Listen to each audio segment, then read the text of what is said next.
Certamente uma das maiores polêmicas do governo Lula até aqui foi a nomeação de Cristiano Zanin para o STF. A nomeação de Zanin foi simbólica. Depois de anos de Moro fazendo articulação política e entrando para o governo Bolsonaro em busca de uma vaga para o Supremo, quem conseguiu foi não o juiz da Lava Jato, mas o advogado de Lula durante a operação, que na primeira oportunidade foi nomeado para o cargo mais importante do Poder Judiciário. Mas simbolismo à parte, essa nomeação é bastante controversa. A ala liberal apontou desde o princípio uma certa pessoalidade envolvida nessa nomeação, já que, como eu disse, Zanin era o advogado pessoal de Lula na Operação Lava Jato.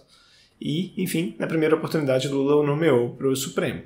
Mas mesmo grupos mais progressistas, embora tenha havido um aplauso de boa parte da ala petista, mas de forma geral, no campo mais progressista, se viu uma crítica não só pelo caráter pessoal, isso talvez alguns até considerem de menor importância, mas principalmente pelo fato de não conhecer Zanin a fundo, quais são as suas convicções pessoais, o que ele pensa sobre vários temas que são bastante sensíveis para os grupos mais progressistas. A verdade é que tudo, no fundo, se conecta.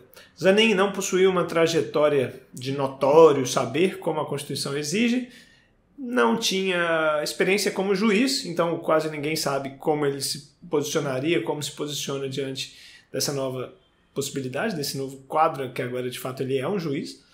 E ao mesmo tempo ele não é um acadêmico, um teórico que elaborou suas convicções pessoais, suas visões, seja sobre o mundo político, seja sobre o mundo jurídico. Então, no fim das contas, a indicação de Zanin só se sustenta, primeiro, pelo vínculo pessoal com Lula, e segundo, traz uma grande incerteza para todo mundo que está observando esse cenário político-jurídico brasileiro.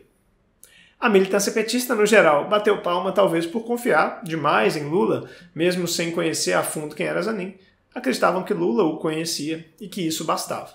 Mas, nas últimas semanas, vimos os primeiros julgamentos de Zanin de fato acontecerem, e aí já posturas de alinhamento com a ala mais conservadora dentro do Supremo, justamente com os ministros que foram nomeados por Bolsonaro.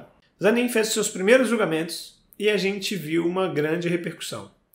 Ele votou a favor da manutenção da criminalização, do consumo da maconha, e também votou para manter a prisão de um jovem responsável lá por um furto que somado dava, vários itens somado dava R$100.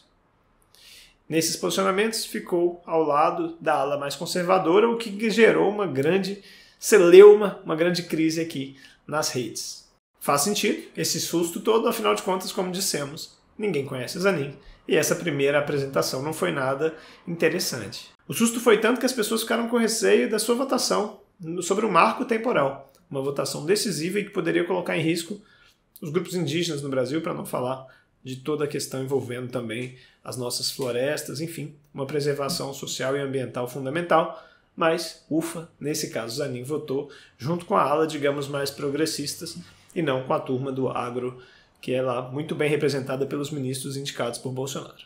Mas segue a dúvida, o que esperar dos próximos votos de Zanin?